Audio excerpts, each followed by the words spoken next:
অসমীয়াত এষাৰ কথা আছে, চলিয়ে পেলাই পানী ডাঙৰে পিছলি পৰে। দুই শিশু কাজিয়াই ললে ভয়ংকৰ ৰূপ। আমিনগাঁৱৰ দয়ালনগৰত চাঞ্চল্যকৰ শিহৰণকাৰী হত্যাকাণ্ড সংঘটিত হল। কাঠৰ বাটাম, পীড়া আৰু বেতেৰে কোবাই কোবাই হত্যা প্ৰতিবেশীক। হত্যাকাণ্ডত মৃত্যু হয় ভোলা মালু নামৰ যুৱকজনৰ। এই শিহৰণকাৰী ঘটনা আমিনগাঁও দয়ালনগৰৰ। আমিনগাঁও দুই বিজেপি নেতা সন্তোষ হালদাৰ আৰু যাদৱ হালদাৰৰ পাৱাৰক দোহাই কথাই কথাই বিষ্ণু হালদাৰে আক্ৰমণ কৰিছিল চুবুৰীৰ লোকক। আমার নরাটু লাগে, আমার আর একো না লাগে, আমার নরাটু কানি দিও। তারা ঘরে আইছে, আমার নরাটু মারি ফেলাইছে, আমার নরাটু লাগে, আমার একো না লাগা। মারপিট করেছিল আপনার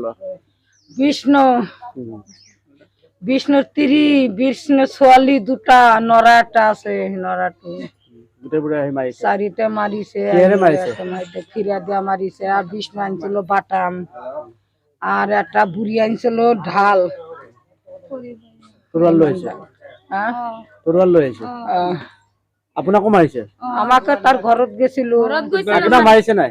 মারিছে তাৰমানে একটু খামচা মাৰিছে। মাৰিছে যদি ভাল হয়েছে, আৰো ভালো কৰে মাৰিবি।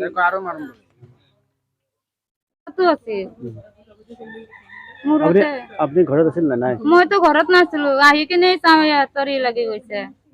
মই তো যাই কিনে মই চাওঁ দেওৰ তাতে মাথা ধৰি কিনে বহি আছে। দুখীয়া পলাই আছে, কি কব? পলাই আছে দুখীয়া হত্যাকাৰী। হত্যাকাৰী তো পলাই আছে, তাকে শাস্তি দিব লাগে। কি কৰিব লাগে? হত্যাকাৰী দিয়া আপোনালোকক শাস্তি দিয়ক, পুৰা শাস্তি দিব লাগিব। মাৰি আছে বাইটিৰ বদলে তাকে শাস্তি দিব লাগে। এইখিনি আমাৰ শাস্তি দিব লাগে। কি কাম কৰিছিল? কি কাম কৰিছিল? ৰঙৰ কাম কৰিছিল, হাজিৰা কাম। হাজিৰা কাম কৰিছিল। এতিয়া আমাৰ কি হৈছে, গৰম মানুহ গোটেইসকল আহি কিনে মাকেও মাৰিছে, আমাৰ সৰু ভাতিজাকো মাৰিছে। গোটেইবিলাক আহি কিনে এইটো মাৰধাৰ কৰিছে। মাৰধাৰ কৰাৰ পিছতে ইয়াতে আহি কিনে মানুহটোক মাৰি পেলাইছে। মাৰি পেলাইলে। কালি লৈ গৈছে, কালি মই ওলাই দিছি এতিয়া হেৰি কৰিব পষ্টমৰ্টেম কৰিব। এইখিনি আৰু তাক শাস্তি দিব লাগে। আমার 3 বছর নিয়ে আমি কি করব, আমার স্বামীর ই করে দিলে, স্বামীর নাগে কিছু না গেল। আপনি দেখা পাইছিল নাই? আমি মার ঘরত আছিলাম। মার ঘৰত আছিল। কালি আহিছে। ল'ৰা ছোৱালী কেইটা? 3টা। সৰু বাচ্চা গাই জ্বালাইছিল। সৰু বাচ্চা নেই, হে কবার পারবো না বাবা, আমি ঘরত আছিলাম না, মায়ের ঘরে কালি আহিছে। আমার দেউতা হয়। কোনে মাৰিলে? বিষ্ণু মালো কিহৰ কাৰণে মাৰিছে? এয়া ফিৰানে দি মাৰছি। কি কাৰণে গাই জ্বালাইছিল? বাটিৰ কাৰণে, সৰু বাচ্চাৰ কাৰণে। বাচ্চা আৰু মাৰিম বুলি গোটেই মানুহকে মাৰিছে। কৰি থাকে ইয়াতে মাজে মাজে মাৰপিট কৰি থাকে। তাৰমানে আমাৰ ঘৰতো আমাৰ একবাৰ লাগছিল কেঁচাল সিহঁতৰ লগত। লাগাৰ পিছত আমাৰ মাজুলৰ ভাইটি আছিল, সি মাৰপিট কৰিছিল সিহঁতৰ লগত। সিহঁতৰ মাৰপিট কৰিয়ে থাকে। বিষ্ণু হালদাৰৰ লগতে ঝগড়া লাগে, আৰু ঘৰৰ কোনো মানুহৰ লগত কেঁচাল নহয়। এই বিষ্ণু হালদাৰ কেঁচাল কৰি থাকে চব মানুহৰ লগত। খালি আমাৰ এইখানে নহয়, পুৰাখানিতে সি কেঁচাল কৰে। এনাই সিহঁতৰ ঘৰৰ ফেমিলি চব মানুহ ভাল, খালি সিয়ে বেয়া। যাদৱ হালদাৰ কি হয়? যাদৱ হালদাৰে মানে সি মা কাম কৰে, বিষ্ণু হালদাৰৰ মা সিহঁতৰ ঘৰত কাম কৰে। ৰিলেশ্যন লাগে না, ৰিলেশ্যন নাই। এমনি কাজিয়া হৈছিলে। হোৱাৰ পিছত সিহঁতে খোৱাৰ পিছত আইতা গৈছিলে খুদবাৰ যাওঁতে আইতাকো কোবাই দিছে সিহঁতৰ ঘৰৰ মানুহ। কোনে কোবাইছে? এই বিষ্ণু নামৰ মানুহ। বিষ্ণু হালদাৰে কোবাই দিছে। কোবাৰ পিছত খুৰাক ক'লে খবৰটো পিছত খুৰা গেল, কিহৰ কাৰণে কাজিয়া লাগছা, কিহৰ কাৰণে কওঁ মোক।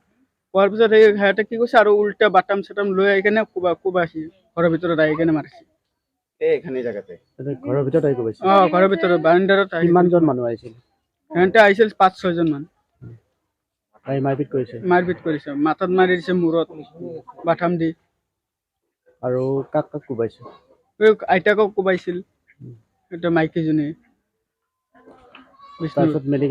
মেডিকেলত ললো, লোৱাৰ পিছত এমছত ললো। ফাৰ্ষ্টত এমছৰ পৰা ৰিটায়াৰ কৰিলে। লেটাৰ কৰাৰ পিছত GMC লৈ গ'লো। GMC লোৱাৰ পিছত ক'লা এনে মাথাত ই হৈছে, ফুলি গৈছে, ৰক্ত জমা হৈ গৈছে মাথাত, তেজৰ। কিহৰ কাৰণে কাজিয়াখন লাগিছে? কাজিয়াটো লাগিছিলে সৰু পোলাপানৰ লগত, সৰু বাচ্ছাৰ লগত। ল'ৰা ছোৱালী লৈ পেলাই কেঁচুৱাটো। সৰু পোলাপানৰ লগত কাজিয়া লাগিছিলে। লগাৰ পিছত ফুটবল যাওঁতে এন্তে আৰু উল্টা ঘৰৰ ভিতৰত আহি কেনে কোবাই গৈছে। আপোনালোকক কেছ দিছিল নে থানাত? দিছিলোঁ। তাক এৰেষ্ট কৰিছে নে নাই? নাই, এৰেষ্ট কৰা নাই, ই পলাই গৈছে ঘৰৰ পৰা। কি লাগে বিষ্ণু হালদাৰ? আমি শুনা মতে সিহঁতৰ মামা লাগে। সিহঁতৰ পৰিয়ালটোৰ বিৰুদ্ধে বহুত অভিযোগ আছে, মানে কাজিয়া পেচাল। আমি ইমান দেখা নাই, বেলেগে যদি দেখা পাইছো, আমি কামতে থাকো। আমাৰ বিৰুদ্ধে বহুত অভিযোগ আছে, আগৰ হেৰি কিবা এটা থানাত কেঁচা আছে। এতিয়া বৰ্তমানতো এইটো কাজিয়াটো যি হ'লে আপোনালোকে শুনা পালে। পুলিচে পালে না বিচাৰি? কালি ৰাতি যোৱা ৰাতি পুলিচ আহিছিল, বিচাৰি নাপালে, চব পলাইছিল ঘৰৰ পৰা। বিষ্ণু হালদাৰ জাদা বালদাৰ কি লাগে? যাতে ভালদাৰ বিষ্ণু হালদাৰৰ মামাক লাগে। মামাক লাগে। নিজে মামা নিজৰে না আৰু মানে আপোনাৰ ল'ৰাই মাৰপিট কৰিছিল, এজন মানুহক মাৰি পেলালে। মায়েরা হালাইছে না, এমনি মারপিট হয় প্যাকেট হাতে, এখানে কত মানুষ থাকতে একটু ধরে নাই। আমি তো কিনেছি এটা ল'ৰা ক'ত গৈছে? নরাহান পথ গেছে, আমি কয়ে পারি পলাই আছে? জানি না আমরা পলাই আছে? কি জানি কনে গেছে, পলাই নাই, পলাই ঘরে নাই? ঘরে আছে না? ঘরে যাই দেখতেছি না আমি কালকার থেকে। আমরা তার কিছু জানি না, এখানে এতক্ষণ আমার শাশুড়ি কেউ ধরে নাই, তাহলে একটা মানুষ তো ধরা লাগে। কি কৈছে সন্তোষ হালদাৰ? সন্তোষ হালদাৰ কোন হয়? তাৰ কি হয় তাৰ? তাৰ মোৰ দেওৰৰ নৰবৰে তাতে হাতৰ ঘৰৰ ওচৰত গ'লে বোলে মাৰিব, চেণ্ডেল দি বোলে মাৰিব। তেওঁ কি হয়, মেম্বাৰ? পঞ্চায়ত মেম্বাৰ? তিৰি বুলি কৈছে, তিৰি কৈছে তোক য'তেই পাম অতেই মাৰিম, এনেকুৱা কৈছে। কাক মাৰিব লাগিছে? মোৰ দেওৰৰ নৰক বাচ্চাটোক মাৰিব? বাচ্চাটোক মাৰিব। দলীয় পাউৰত গুৰু গোসাঁই নমনা বিষ্ণু হালদাৰে দুই কণমানিৰ কাজিয়া ভঙাৰ পৰিৱৰ্তে সদল বলে আহিছিল ভোলা মালুৰ ঘৰলৈ। শুক্ৰবাৰ সন্ধিয়া আমিনগাঁও দয়াল নগৰৰ ঘটনাৰ কথা কবলৈ গৈ উচপি উঠিল ভোলা মালুৰ মাতৃ। বিষ্ণু হালদাৰৰ নৃশংস আক্ৰমণৰ পৰা সাৰি নগল ৬০ৰ ঊৰ্ধৰ বৃদ্ধা মাতৃও। ভোলা মালুৰ ঘৰত সোমাই দলবদ্ধ আক্ৰমণ বিষ্ণু মালুৰ। ঘটনাৰ পিছতে হত্যাকাৰীৰ আত্মগোপন। কাঠৰ বাটামেৰে উপৰ্য পৰি মূৰত কোবাই আঘাত কৰাৰ ফলতে গুৰুতৰভাৱে আহত হৈছিল ভোলা মালু। মুমূৰ্ষ অৱস্থাত চিকিৎসালয়ত ভৰ্তি কৰা হৈছিল যদিও ৰক্তক্ষৰণ হৈ মৃত্যুমুখত পৰে ভোলা মালু। অভিযোগ অনুসৰি ইমানতো ক্ষান্ত নোহোৱা বিষ্ণু হালদাৰৰ আত্মীয় সন্তোষ হালদাৰে নিহিতৰ পৰিয়ালক পুনৰ দিছে ভাবুকি। ঘটনা সন্দৰ্ভত আমিনগাঁও আৰক্ষীয়ে হত্যাকাৰীক বিচাৰি আৰম্ভ কৰিছে তদন্ত। বিষ্ণু হালদাৰৰ পৰিয়ালৰ বিৰুদ্ধে পূৰ্বেও আছে হত্যাকাণ্ড, মাৰপিটৰ সংঘটিত কৰা গুৰুতৰ অভিযোগ। প্ৰশ্ন হয়, বিজেপি নেতাৰ আত্মীয় হোৱাৰ সুবাদতে সাৰি যাব নেকি হত্যাকাৰী?